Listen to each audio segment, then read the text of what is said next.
So, the internet being what it is, everyone, they immediately saw this movie and they're like, well, like, Matt seems a little out of place here. What's he doing in China, like, fighting in this big movie, like, all these monsters? So could you address that? Like, what brings your character and Pedro's character to the Great Wall? Yeah, we got accused of whitewashing, which to me, when I think of whitewashing, I think of like when Chuck Connors played Geronimo.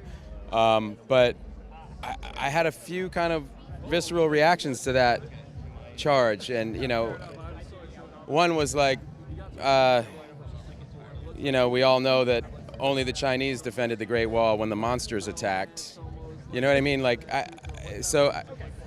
but the other day, like, I actually take that very seriously, and it's a horrible thing to levy at somebody that they're whitewashing, and so for me, it was when The Atlantic, which is a publication I actually read, wrote an article about it, and I was like, you're basing this on a teaser. It wasn't even a trailer. It was like a teaser, which, you're assuming you know what the movie's about, and it just bummed me out. And I just hope people see the movie, or at least somebody who wants to comment on it at least sees the movie before they attack it like that, which is, I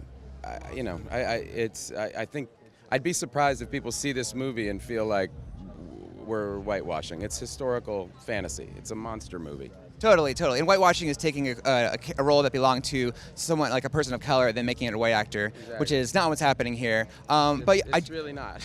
And actually seeing that second trailer that y'all just showed here at the panel, right, I got a much better impression of what your character's up to and why he's there. And it's that he's a sort of a mercenary, sort of a thief or something, Yeah. and then he gets sort of brought into service fighting these monsters on the wall. Yeah, Pedro and I play mercenaries who've basically gone on this quest to steal gunpowder, because it was invented in China and it didn't exist in the West, and we feel like we can, kind of take over Europe if we get gunpowder. So that's why we're there, and we kind of we stumble upon the wall, and it's the Great Wall, kind of as if Leonardo da Vinci had built it, like with all of these weapons. Like the wall kind of comes alive. It's like a big character in the movie, and there's this secret army that their whole reason for existence is to defend every 60 years when this wave of monsters attacks, and so we kind of stumble onto them on the eve of this battle